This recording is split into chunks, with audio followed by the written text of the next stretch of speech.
ओम शांति। आज मेरे श्री बाबा ब्रह्म द्वारा कहते हैं, मीठे मीठे बच्चे, बाबा हमें कहते हैं आज शुद्ध संकल्पों का स्टॉक हमारे मन में जमा हो। अच्छी सोच जो हम रोज रोज अच्छा सोच सुनते हैं ना, चाहे हम बाबा की मुरली में सुन रहे हैं या आप कुछ भी सारा दिन में कुछ अच्छा सुनते हो पढ़ते हो ना, उसको मन में बार बार सोचा करो, सिर्फ पढ़ के नहीं। फिर अगर टाइम मिले तो समझो आपने एक लाइन का कुछ पढ़ा, आजकल तो बहुत अच्छे अच्छे स्लोगन, बहुत अच्छी अच्छी बातें दुनिया में आती रहती हैं पॉजिटिविटी मेंटेन करने के लिए। सिर्फ पढ़ के अच्छा नहीं बोलो, फिर उस लाइन के बारे में, उन शब्दों के बारे में विचार करो, इसको मैं जीवन में कब कैसे यूज कर सकती, और उसके बारे में हम ज्यादा मनन चिंतन करेंगे ना तो हमें बहुत सारा मक्खन मिलेगा। तो आपको अगर लिखने का शौक हो ना, तो कोई भी अच्छी बात जहाँ भी आप सुनते हो, बाबा की मुरली में कोई अच्छी बात सुनी, तो उसके बारे में आप लिखो और उसके बारे में सोचो, उस पॉइंट के बारे में। तो हम जीवन में कब कब कैसे कैसे यूज कर सकते हैं, हम अपने या औरों के जीवन में उसको कैसे बता सकते हैं, use करना है। तो क्या होता है, हमारे मन में सदा पॉजिटिविटी बनी रहती है। इस समय दुनिया में ये बहुत चाहिए, जिसको हम कहते हैं शुद्ध संकल्प, पॉजिटिव थॉट। वर्ड तो बहुत अच्छा लगता है, लेकिन सिर्फ आजकल दुनिया में आप देखो, अगर आपको कोई अच्छी चीज मिले, अच्छे खाने की, अच्छी पहनने की चीजें, अच्छी चीजें यूज करने को मिलती हैं, तो आप यूज करके देखते हो ना। ऐसे ही जीवन में जो भी हमें अच्छे अच्छे थॉट्स, अच्छी अच्छी बातें सुनने, पढ़ने, देखने को हम मिल रही हैं, तो उसको सिर्फ अच्छी बातें करके छोड़ नहीं दो। ये मुझे अच्छी बात लगी, मतलब मुझे इसको अपने जीवन में कैसे, कब, कहाँ यूज करना है, इसके लिए आप सोचने लग जाए। समझो आपको कोई बोलता है, किसी ने आपको कुछ बोला कि हमें किसी के लिए बुरा नहीं सोचना चाहिए, है तो बहुत अच्छी बात कि बुरा नहीं सोचना चाहिए। फिर आप इसके बारे में सोचो कि आपको कब कब बुरे विचार आते हैं किसी के बारे में, क्यों आते हैं। आप अपने आप को कैसे कंट्रोल करो कि मैं उसके लिए बुरा ना सोचूं। ऐसे ऐसे करके ना उसके डिटेल में जाओ, तो इससे क्या होता है, हमें उस पॉइंट को जीवन में धारण करने का तरीका आ जाता है। तो आजकल दुनिया में ज्ञान बहुत है, सत्संग बहुत है, अच्छी अच्छी बातें सुनाने वाले बहुत हैं। कहते सब जगह यही सुनाते हैं, वो भी ऐसे बोल रहे थे, वो भी ऐसे बोल रहे थे, लेकिन उन अच्छी बातों को मुझे जीवन में यूज कब, कैसे, कहाँ करना है, ये भी तो हमें करना चाहिए ना। अपने बारे में करना चाहिए। जब मुझे अगर कोई ड्रेस अच्छी लगी तो मैं सोचूंगी ना, मैं इसको लूं, फिर मैं इसको कहाँ पहन के जाऊंगी, फिर इसको मैं कैसे कैसे, मतलब लेना है, क्या क्या इसको पहनने के लिए यूज कर सकती हूँ। पहले सब बातें सोचूंगी ना उसको, सिर्फ ऐसे थोड़ी बोलूंगी हाँ ये ड्रेस अच्छी है, ये ड्रेस अच्छी। सिर्फ आए दिन रोज रोज हम मार्केट जाएं, बस बोले हाँ ये ड्रेस अच्छी है, ये ड्रेस अच्छी है, ये चीज अच्छी है। दुकानदार भी बोलेगा ना, आप रोज रोज आते हो, बोलते हो अच्छी अच्छी, यूज तो करते ही नहीं हो, लेते तो हो नहीं। ऐसी दुनिया में आज क्या कर रहे हैं लोग, अच्छी अच्छी चीजें सुन रहे हैं, जा रहे हैं अच्छी अच्छी जगहों में, अच्छे अच्छे लोग उनको अच्छी अच्छी बातें सुना रहे हैं, लेकिन उन पॉइंट्स को, उन अच्छी अच्छी बातों को हम जीवन में कैसे यूज करके चले, कैसे धारण करके चले, वो लोग नहीं करते। सुन लिया हाँ फलाना महाराज जी, फलाना साईं, फलाना संत, फलानी पुस्तक में ये लिखा है, बहुत अच्छी पुस्तक है, आप पढ़ना। लेकिन आप उसको पॉइंट्स को जीवन में कितना यूज करके चल रहे हो, वो हमें चाहिए। अभी बाबा हमें इस चीज पे हमें अटेंशन देना सिखला रहे हैं कि सिर्फ अच्छा अच्छा नहीं करना, अच्छा हमें बन के दिखाना है उन पॉइंट्स को पढ़ के, सुन के, या जो भी आप करते हो। नहीं तो लोग क्या बोलेंगे कि आप तो बोलते हो बहुत अच्छा है, उसमें तो ये लिखा है, पर आप तो ऐसा नहीं करते हो, आप में तो ऐसे सोचता नहीं है। अब बड़े लोग बच्चों को तो फटाफट बोलते हैं कि हम, बच्चा बोले टीचर ने आज ये पढ़ाया, बहुत अच्छा पढ़ाया, टीचर बहुत अच्छा है, लेकिन फिर भी वो फेल हो जाए तो आप बोलोगे ना, आप तो कह रहे थे टीचर अच्छा पढ़ा रहा है, हमें सब समझ में आ रहा है, बहुत अच्छी अच्छी तरीके से एग्जाम्पल्स दे रहे हैं। ऐसे ही सिर्फ बच्चों का पास फेल नहीं होता है, बड़ों का भी पास फेल होता है। आप अभी तक जीवन में आत्मा पढ़ती ही रहती है, शिक्षा लेती रहती है, फिर कभी पास हो जाती है, कभी फेल हो जाती है। जैसे स्कूल में बच्चे पढ़ने जा रहे हैं, पास फेल हो रहे हैं, ऐसे मनुष्य आत्मा भी जीवन में जो उनको अच्छी शिक्षाएं मिल रही है ना, कुछ अच्छा मिल रहा है, उसको यूज करके आप जीवन में कितना आगे बढ़ रहे हो, कितना सक्सेसफुल हुए, आपकी लाइफ में कितना हैप्पीनेस है। मेन है हैप्पीनेस। आप कितना अपने जीवन में सुख शांति से जी रहे हो, संतुष्ट हो। नहीं, आप जीवन में अपने आप से कोई संतुष्ट नहीं है। मतलब क्योंकि वो अच्छी बातें रोज सुनते हैं, पढ़ते हैं, बोलते हैं हम ये पढ़ते हैं, हम रोज सुबह भगवान का जाप जपते हैं, ये करते हैं, वो करते हैं, लेकिन फिर भी जीवन में असंतुष्टता, ना खुशी, अशांति क्यों है? बच्चा स्कूल में पढ़ रहा है, उसको सब समझ में है, फिर भी फेल हो रहा है, तो आप बोलोगे ना फेल क्यों हो रहे हो। ऐसे ही बाबा भी पूछते हैं, ये आप बोलते हो हम ये करते हैं, ये करते हैं, ये सुनते हैं, भजन कीर्तन सुनते हैं, ये सब करते हैं, तो आप फेल क्यों हो रहे हो जीवन में, आप अनसक्सेसफुल क्यों हो। अनसक्सेसफुल मतलब हैप्पीनेस न हो। आजकल लोग सोचते हैं सक्सेस मतलब हमने अच्छा कमा लिया, अच्छा घर आदि बना लिया, मतलब हम सक्सेसफुल लाइफ में। लेकिन असली सक्सेस वो होती है जिसमें हैप्पीनेस हो। अब अब हम भी खुद भी अंदर से हैप्पी हो और भी हमसे हैप्पी। और सिर्फ बाहर की खुशी, बाहर का धन संपत्ति, बाहर का सब कुछ है, लेकिन मेन है मेरा मन। हमारा मन कितना शांत रहता है, हमारे मन में कितनी खुशी संतुष्टता है, वो हमें सक्सेसफुल लाइफ जीने के लिए बाबा अब सिखा रहे हैं। बाबा कहते हैं बाहर से लोग बोलते हैं हम बहुत बड़े हैं, हमारे धन संपत्ति सब प्रकार की फैसिलिटीज है, सब कुछ है, लेकिन अगर आप मन से खुश नहीं हो ना, शांत नहीं हो, तो आप अनसक्सेसफुल ही हो लाइफ में।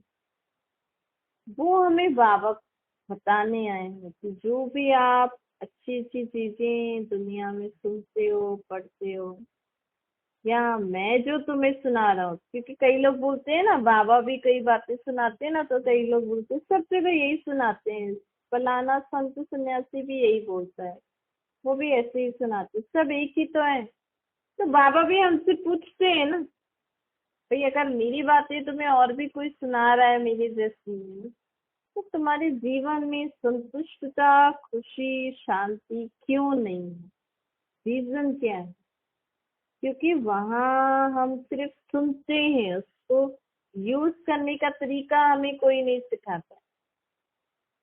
यहाँ बाबा हमें सिर्फ सुनाते नहीं है, बाबा हमें उसको यूज करने का तरीका भी सिखाते हैं कि इस चीज को हमें कैसे यूज करना है, इस पॉइंट को हमें कैसे कैसे कहाँ कहाँ यूज करना है।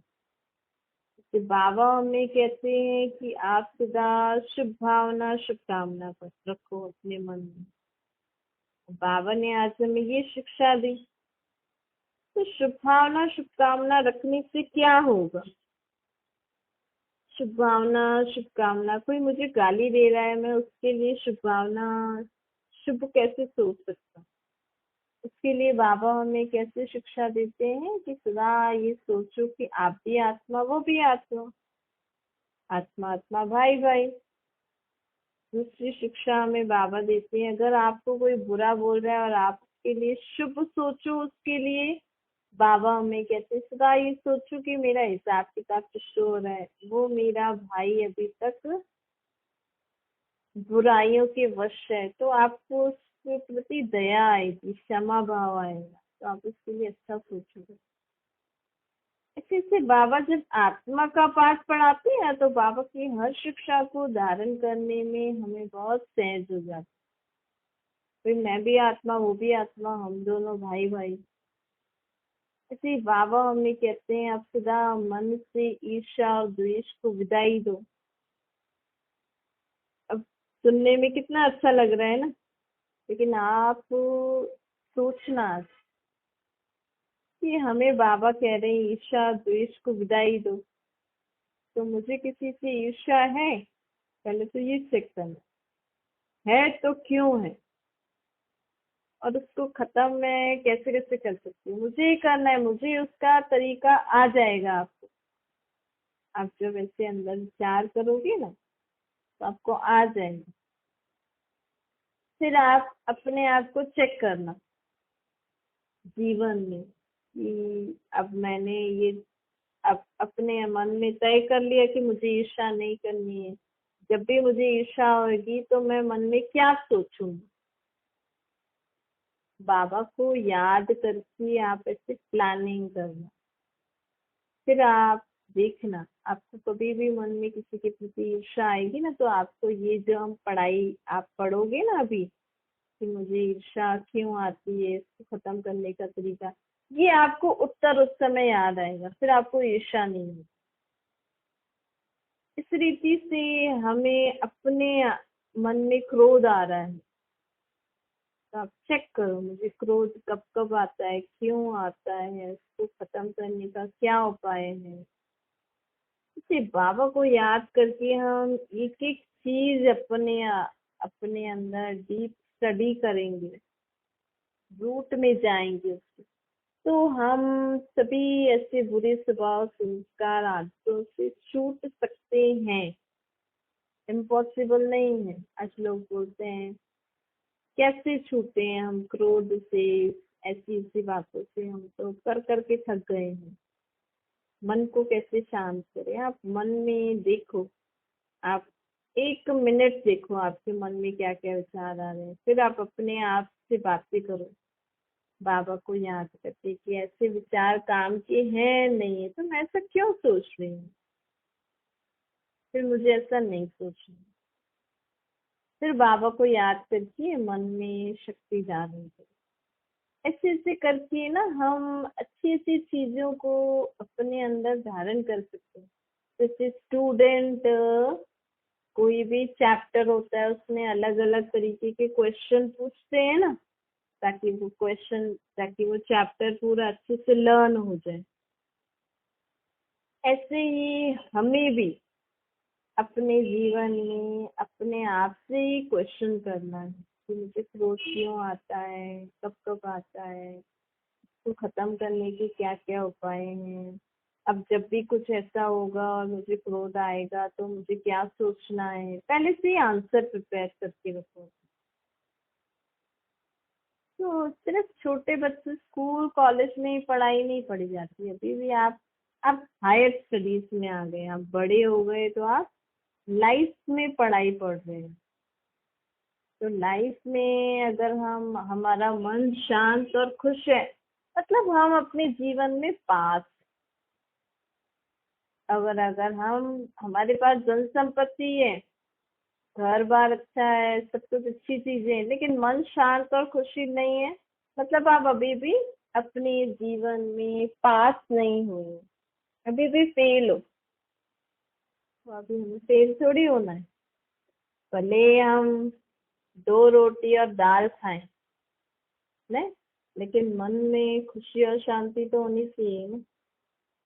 तो बाबा आज हमें यही कह रहे हैं कि अब इस पढ़ाई पे भी ध्यान दो, इसमें भी हमें पास होना है। जीवन, इसको कहते हैं जीवन की पढ़ाई। और जीवन में जैसे बच्चों का आए दिन एग्जाम होता रहता है ना, आजकल तो बहुत एग्जाम्स होते हैं, ऐसे ही जीवन में भी एग्जाम होते हैं। कोई कोई परिस्थिति आती है, कभी क्या हो जाता है, कभी क्या हो जाता है। तो आए दिन कोई ना कोई परिस्थिति आती है, तो उसको हमें क्रॉस।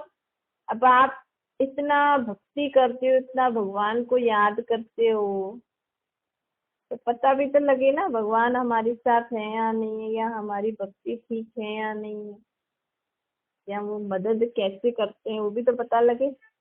इसीलिए परिस्थितियां, वैसे परिस्थितियां इसलिए आती है क्योंकि हमारे पिछले जन्मों का हिसाब किताब है, ये भी हमें बुद्धि में रखना चाहिए। तो मनुष्य आत्मा को ज्ञान तो है कर्मों का, लेकिन सब ना मुंजारा हो गए हैं। कई कहते हैं ये पहला हमारा मनुष्य जीवन है, कई कहते हैं पिछले जन्मों का हिसाब किताब है, कई क्या कहते हैं, कई क्या कहते हैं। इसीलिए ना हमें एकांत में अपने अंदर, अर्थात अपने को आत्मा समझ के परमात्मा को याद करके ना मन से परमात्मा से बातें करनी चाहिए। अपने आप से तो क्या करेंगे, आत्मा को परमात्मा से बातें करनी चाहिए। आप भक्ति 1 घंटा कर रहे हो, उसमें उनकी महिमा कर रहे हो, उनको स्नान पूजा आदि आरती कर रहे हो, लेकिन आपके मन में जो दुख परेशानी है ना, उससे तो आप 1 घंटा अपने को आत्मा समझ के परमात्मा से बातें करोगे ना, आपको इतना अच्छा लगेगा, इतना मन में शांति आ जाएगी, इतना मन में खुशी आ जाएगी। आत्मा में शक्ति भर देते हैं बाबा। तो बाबा कहते हैं अब मैं तुम्हें भक्ति का फल देने आया हूँ। चलो पहले हमें भगवान के बारे में नहीं पता था, तो हम उनको ऐसे अलग अलग रीति से सोचते थे, हाँ भाई इनको श्रृंगार रहे हैं, स्नान कराए, मतलब इनके संगी हैं हम। तो 1 घंटा सोचते थे हम कृष्ण जी के साथ थे, राम जी के साथ थे, फलाने फलाने के साथ थे। लेकिन अभी परमात्मा कह रहे हैं मेरी देह नहीं है, आप अपने को आत्मा समझ के मुझे निराकार रूप में याद करके अपने मन का दुख मुझे मन ही मन सुनाओ, मुझसे बातें करो। आप 1 घंटा फोन मिला के बातें कर रहे हो ना, इससे तो आप 1 घंटा मेरे से बातें करो, मेरे को सब कुछ बताओ। आप मन ही मन में उनकी महिमा गाओ ना, झांझ आदि बजा के भजन कीर्तन करके इतनी जोर जोर से महिमा क्यों गा रहे हो। आप अपने को आत्मा समझ के परमात्मा को निराकार रूप में याद करके ना मन में उनकी महिमा गाओ, मन में उनके प्रति वो प्यार, वो स्नेह होना चाहिए। फिर बाहर से मुख से लोग ऐसे लाउड स्पीकर पे चिल्ला रहे हैं, बैंड बाजा बजा रहे हैं, पता नहीं क्या क्या करते रहते हैं, लेकिन जब पता है भगवान को मन की आवाज पहुंचती है, इससे क्या होता है, अगर हम मन ही मन में भी परमात्मा से बातें करेंगे और उनके प्रति उनके भजन कीर्तन गाएंगे, उनकी महिमा करेंगे ना, तो परमात्मा, हम आत्माओं में, सोचो हम आत्माओं का मिलन हो जाता है परमात्मा। और जब उस निराकार से मिलन होता है ना, तो हमारी आत्मा में शक्ति भर जाती। और देह के रूप से अगर हम भजन कीर्तन गा रहे हैं, और देह के रूप से अगर हम भजन कीर्तन गा रहे हैं, भगवान को याद कर रहे हैं, तो देह में तो फिर क्या होगा।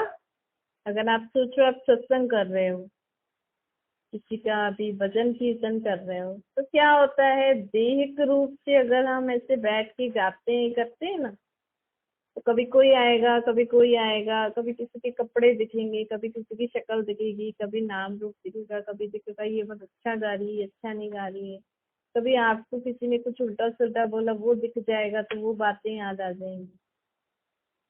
और जब हम अपने को आत्मा समझ के परमात्मा को निराकार रूप में याद करके उनकी महिमा गाते हैं ना, तो आपका मन बुद्धि होगा ही निराकार तरफ, अंदर हो गए ना, एक तरफ से बाहर का कुछ हम ध्यान ही नहीं दे रहे।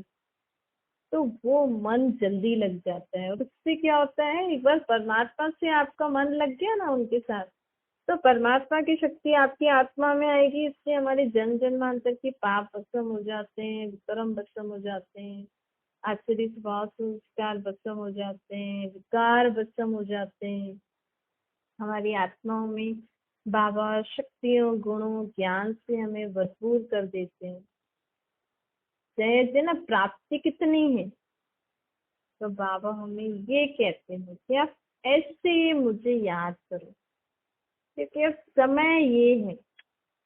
अब समय कौन सा है, हमें अपने मन को पॉजिटिव बनाना है। हम रोज रोज बाबा की मुरली में क्या है, बाबा की मुरली में क्या है, बाबा सिर्फ हमें बातें ही तो बताते हैं ना। जैसे हम एक दूसरे से बात करते हैं, वैसे बाबा अब हमें दुनियादारी की बातें सुनाते हैं। अगर वो हम ध्यान से सुनते हैं, अपने को आत्मा समझ के बाबा को याद करके, तो वो मन में बैठ जाती है, बुद्धि में। तो एक तरीके से हमारे मन बुद्धि में पॉजिटिव बातें आती है ना, तो ये पॉजिटिव बातें फिर सारा दिन अगर हम इन पॉजिटिव बातों के बारे में विचार करेंगे, सोचेंगे, तो हमारी आत्मा में पॉजिटिव एनर्जी भर जाती है। और वो पॉजिटिव एनर्जी फिर हमारे जीवन में हेल्प करती है। क्योंकि आजकल कुछ भी देखते हैं, कुछ भी सुनते हैं ना, पहले नेगेटिव थॉट आता है। उसको खत्म करने के लिए हम जो रोज अच्छी अच्छी बातें सुनते हैं ना, उसके बारे में हमें विचार करना होता है, तभी हमारे मन से नेगेटिव बातें खत्म होंगी, बुद्धिमान बुद्धि। अच्छा, मीठी मीठी से लगे बच्चों प्रति माता पिता बाप दादा का याद प्यार और गुड मॉर्निंग। रूहानी बाप की हम सभी रूहानी बच्चों को नमस्ते। हमारी भी रूहानी माता पिता बाप दादा को याद प्यार गुड मॉर्निंग और नमस्ते। वरदान है, शुद्ध संकल्पों की शक्ति के स्टॉक द्वारा मनसा सेवा की सहज अनुभवी बनो। बाबा कहते हैं अंतर्मुखी बन, शुद्ध संकल्पों की शक्ति का स्टॉक जमा करो। अंतर्मुखी अर्थात अपने को आत्मा समझ परमात्मा को याद करके हम बाबा की मुरली सुनेंगे, पढ़ेंगे, तो हमारे अंदर शुद्ध संकल्पों की शक्ति का स्टॉक जमा होता है।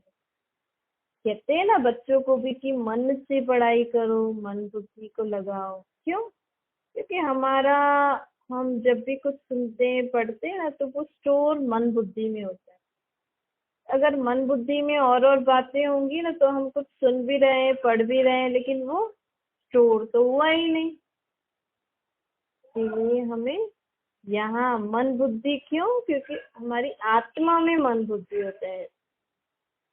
ज्ञान काल में हम बच्चों को कहते हैं, लेकिन समझ में नहीं आता। बाबा हमें बता रहे हैं कि हमारी आत्मा में ही मन बुद्धि होता है। तो जो बच्चा अपने मन बुद्धि सहित पढ़ाई करता है ना, तो उसके मन बुद्धि में वो बातें बस जाती हैं। तो जैसे एग्जाम में पेपर आएगा, क्वेश्चन आएगा, वो पढ़ के उसको उत्तर उसके मन बुद्धि में ऑलरेडी है, वो फटाफट लिख लेगा। और जिसका मन बुद्धि में और बातें और वो पढ़ रहा है, उसको याद ही नहीं आएगा। यहाँ पे भी जब भी आप बाबा की मुरली सुनते हो या कुछ भी अच्छा सुनते हो, पढ़ते हो ना, तो उसको मन बुद्धि में स्टोर कर लो। अर्थात उसके बारे में विचार करके उसको मन में पक्का कर लो कि मुझे ये पॉइंट बहुत अच्छा लगा, मैं इसको अपने जीवन में ऐसे ऐसे यूज करूंगी इस सिस्टम में। फिर आपको उस समय ऑटोमेटिकली वो बात याद आएगी। तो अंतर्मुखी बन, शुद्ध संकल्पों की शक्ति का स्टॉक जमा करो। ये शुद्ध संकल्प की शक्ति सहज ही अपने व्यर्थ संकल्पों को समाप्त कर देगी और दूसरों को भी शुभभावना शुभकामना के स्वरूप से परिवर्तन करेगी।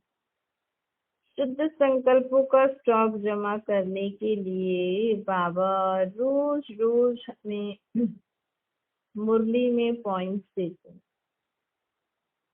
साथ साथ बाबा हमें ये भी कहते हैं कि अपने को आत्मा समझ मुझे निराकार रूप में याद करो, ताकि जो बाबा ज्ञान के पॉइंट्स सुनाते हैं ना, उसको हम जीवन में प्रैक्टिकल में यूज कर सके। उसके लिए बाबा को याद करना भी जरूरी है। ताकि हमारे अंदर वो शक्ति आएगी। जितना शुद्ध संकल्पों की शक्ति का स्टॉक जमा होगा, और इससे क्या होता है, अगर हमारी सोच अच्छी बन जाएगी ना, तो हम घर पे बैठे बैठे भी विश्व की सेवा कर सकते हैं। आप अभी घर पे बैठे बैठे ना आप पूरे विश्व की सेवा कर सकते हैं। कैसे? आप मन में अगर सोचोगे ना, बाबा विश्व की सर्व आत्माओं को शांति दीजिए, तो आपकी ये सोच विश्व की सर्व आत्माओं को शांति जरूर देती है। कहते हैं ना, कभी कभी पता नहीं किसकी दुआ लगी, कैसे लगती है दुआ, कैसे पता नहीं किसने, किसकी वजह से हमारे ये काम हो गए। मतलब हम आत्माएं अगर बाबा को याद करके और आत्माओं के लिए, विश्व की आत्माओं के लिए अच्छा सोचते हैं ना, तो हमारी अच्छी सोच के वाइब्रेशन जिसको भी मदद चाहिए वहां तक पहुंचते हैं और उनका काम बन जाता है। क्योंकि भगवान को अपना शरीर नहीं है, लेकिन हमें अपना शरीर है। तो जैसे हमें अपना शरीर है, हम जैसे ही सोचते हैं ना, तो हमारी सोच के वाइब्रेशन दूर दूर तक जाते हैं, जितना हम मन से एकाग्र होके सोचेंगे। अच्छा, उतना और आत्माओं को जिनको भी मदद चाहिए वो मिल जाती है। स्लोगन है, मन से सदा के लिए ईर्ष्या द्वेष को विदाई दो, तब विजय हो। अब ऐसे ऐसे करके ना मन से, आपके मन में किसी के प्रति भी ईर्ष्या द्वेष नफरत घृणा कोई भी बात है ना, अब उसको विदाई दे दो, उसको पास कर लो, मतलब उससे क्रॉस हो जाओ। तभी ही हम बाबा के साथ मन द्वारा सदा रह सकते हैं। परमात्मा हमारे साथ सदा कैसे रह सकते हैं? जब हमारे मन में बाबा की याद, मन में शुद्धता होगी। परमात्मा हमारे मन द्वारा ही हमारे साथ रह सकते हैं, क्योंकि मन मना भव अर्थात यही है, अपने को आत्मा समझना, बाबा को निराकार रूप में याद करके परमात्मा को याद मन में ही रहती, क्योंकि बाबा को शक्ति, सॉरी, शरीर नहीं है ना। तो अगर आप चाहते हो मैं सदा भगवान के साथ रहूं, तो अपने मन में से सब प्रकार की ईर्ष्या द्वेष घृणा नफरत सब निकाल दो, सबको माफ कर दो, सबको क्षमा कर दो। तो आप भी सबसे क्षमा मांग लो मन ही मन में, उनसे भी क्षमा, उनको भी क्षमा दे दो, सबको विदाई दे दो और परमात्मा को अपने मन में बिठाओ। क्या ओम शांति। बाबा को याद करिए।